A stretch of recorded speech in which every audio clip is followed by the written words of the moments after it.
सड़क पे दीवार और अनजान औरत।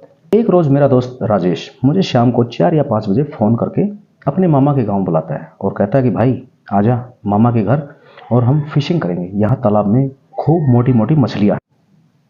मैंने कहा ठीक है, आधे घंटे में पहुंच जाता हूँ। मैं घर वालों को बोलकर बाइक उठाई और चल दिया। वो गांव मेरे घर से भिवानी रोड पर 15 से 17 किलोमीटर की दूरी पर था। मैं 20 मिनट में वहां जा पहुंचा। तालाब पर जाके मैंने देखा मामा और मेरा दोस्त एक कांटा लगाकर मछलियां पकड़ने की फिराक में लगे हुए हैं। मैं वहीं उनके पास जा पहुंचा। तब दोस्त ने मुझसे कहा, भाई मैंने तुम्हें इसलिए बुलाया है कि यहाँ से हम घर वापस नहीं, दिल्ली जाएंगे, मेरी ससुराल। मैंने कहा भाई ये क्या है? वो बोला भाई मेरे पास बाइक नहीं थी, प्लीज़ चल यार। मैंने कहा वापस कब तक आएंगे? वो बोला सुबह 4 बजे वापस निकल लेंगे और हाँ 10 बजे तक अपने घर पहुंच जाएंगे। मैं बोला ठीक है। अंधेरा होने को था तो मछलियाँ तो कुछ हाथ आई नहीं, तो मैं बोला भाई चल क्यों देर कर रहा है। टाइम देखकर हम दिल्ली के लिए रवाना हुए। हमने टाइम देखा तो करीब 7:30 बजे के करीब का समय हुआ था और हमारा दिल्ली का सफ़र बाइक पर आराम से भी चले तो 4 घंटे का ही था।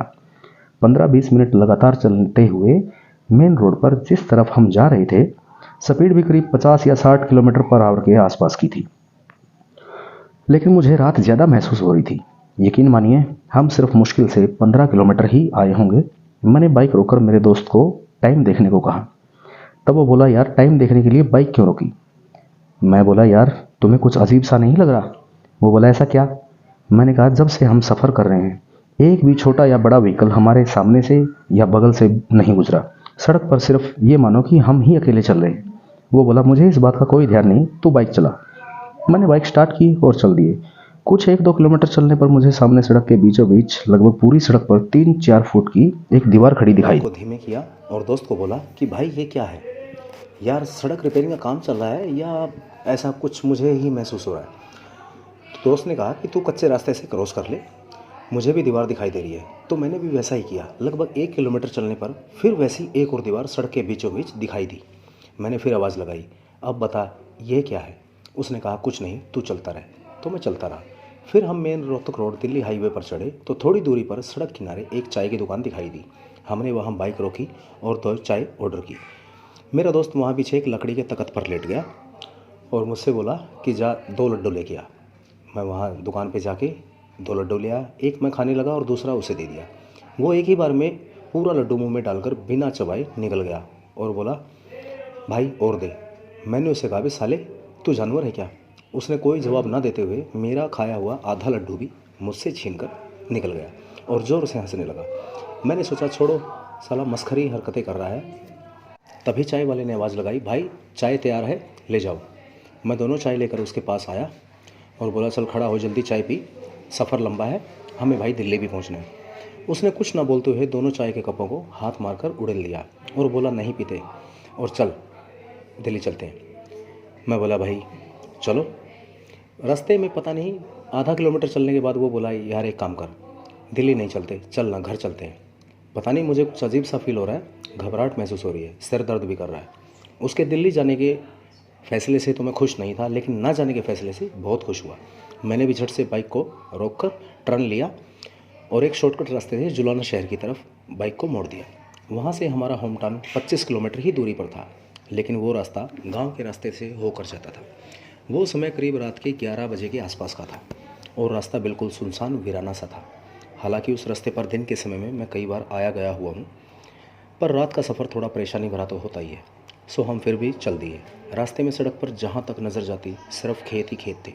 दूर दूर तक कोई लाइट, कोई रोशनी, कोई मकान नहीं था और लाइट भी सिर्फ हमारी मोटरसाइकिल की ही थी, जो दूर दूर तक हमें रास्ता दिखा रही थी या महसूस करा रही थी। रास्ते में गर्मी के मौसम में साफ़ आसमान होने के बावजूद एक हल्का सा 2 मिनट का धूल का बवंडर भी आया और इधर मेरे पीछे बैठे मेरे मित्र ने उल जुलूल हरकतें करनी शुरू कर दी। हे भाई, इस भाई को उतार दे, मैं इसको लेने आई हूँ, लेकर जाऊँगी, बाइक नहीं रोकी तो तुम्हें गिरा दूँगी, इसका सिर फोड़ दूँगी, न जाने अनाप शनाप क्या क्या वो बकने लगी। और बकने लगी मैंने इसलिए कहा क्योंकि मेरे दोस्त के मुंह से एक मेल की आवाज़ ना आकर एक फ़ीमेल की, हूबहू बखूबी फ़ीमेल की आवाज़ निकल रही थी। मैं बाइक चलाता रहा, लगातार उसकी बातों पर तर्क वितर्क करता रहा और चलता जा रहा था। मैंने कहा, यार सुनसान रास्ते पर रात के अकेले में हम सफ़र कर रहे हैं और तू हौसला अफजाई की बजाय मजाक कर रहा है। वो भी मुझे डराने बोल वाले और बेहुदे। चुप हो जाए यार। मैंने उससे कहा, चुप हो जाए यार, लेकिन वो बीच बीच में ऐसे ही बोलता रहा। वो मेरी कहाँ सुनने वाला था। उसकी बकबक सुनते सुनते मैं जुलाना शहर में एंटर कर गया। वहाँ पहुँचने तक मैं उसकी बकबक से बिल्कुल परेशान और टायर्ड हो चुका था। तो जैसे ही मेन रोड पर अनाज मंडी का गेट आया, वहाँ थोड़ी चहलकदमी दिखी, रोशनी दिखी, लाइटें दिखी, और मैंने बाइक को रोककर बाइक का साइड स्टैंड लगाया और उसको बगैर उतारे मैं खुद उतर गया। तब मैं उसकी क्लास लेने और उसे डांटने लगा। तब वो बोला, भाई कसम से मुझे कुछ ध्यान और कुछ याद नहीं है, लेकिन अब ऐसा लग रहा है कि जैसे मेरे शरीर पर कुछ बोझ लदा हुआ था जो अब उतरा सा लग रहा है। तभी उसकी बातें सुनते सुनते मेरा ध्यान सड़क किनारे नीचे गहराई में एक पेड़ की तरफ गया। मैंने देखा एक हल्की रोशनी वहाँ दिखाई दे रही थी। वो शायद सड़क पर लगी स्ट्रीट लाइट की थी। और उस रोशनी में मैंने देखा कि उसके बगल के एक पेड़ के बिल्कुल नीचे एक 30-35 साल की उम्र की, एक मैले कुचले कपड़ों में बाल बिखेरे हुए एक औरत बैठी दिखाई दी, जो दिखने में कोई भिखारी या पागल सी जान पड़ती थी। दोस्त के साथ बातें करते करते मैंने उसकी तरफ करीब 2 से 5-6 बार देखा, लेकिन कोई ख़ास उसकी मौजूदगी पर मैंने गौर नहीं किया। लेकिन बातें करते करते करीब आधा घंटा हो जाने के बाद मेरे दिमाग में एकदम से बिजली सी दौड़ी। मैंने दोस्त को कहा कि भाई, जो बोलता हूँ वो सुन। तुझे उस पेड़ के नीचे कुछ दिखाई दे रहा है? मतलब कोई औरत, कोई साया, कोई भी चीज़? तब मेरे दोस्त ने खूब गौर से देखा और बोला, नहीं यार, ऐसा कुछ नहीं दिखाई देता। तो क्या बोल रहा है? तब सारी बात मेरी समझ में आ गई कि ये क्या भला है और क्या नहीं। कुछ देर पहले जो दोस्त हरकतें कर रहा था, उन सब का क्या कारण था, सब बातें मेरी समझ में आ चुकी थी और आप भी समझ ही गए होंगे। दोस्तों, तभी मैंने मेरे दोस्त को कहा कि भाई ऐसा कर, मैं झटके से बाइक पर बैठ रहा हूँ और बाइक स्टार्ट करते ही बाइक को भगा लूँगा, तो कस के पकड़ के बैठ और पीछे मुड़कर बिल्कुल मत देखना। उसने कहा, जल्दी कर भाई। मैंने वैसा ही किया और जितना बाइक को भगा सकता था अंधेरे को चीरता हुआ सुनसान सड़क पर बाइक को दौड़ा दिया।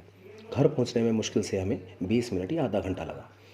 दोस्तों, घर के करीब आकर बाइक रोककर जब मैंने अपने फ़ोन में टाइम देखा तो रात के 3:26 का टाइम था। लेकिन परेशानी वाली बात ये थी, जहाँ से हम चले थे और जहाँ से मुड़कर चले थे और घर पहुँचे तो वो सारा सफ़र महज 40 या 45 किलोमीटर का ही था।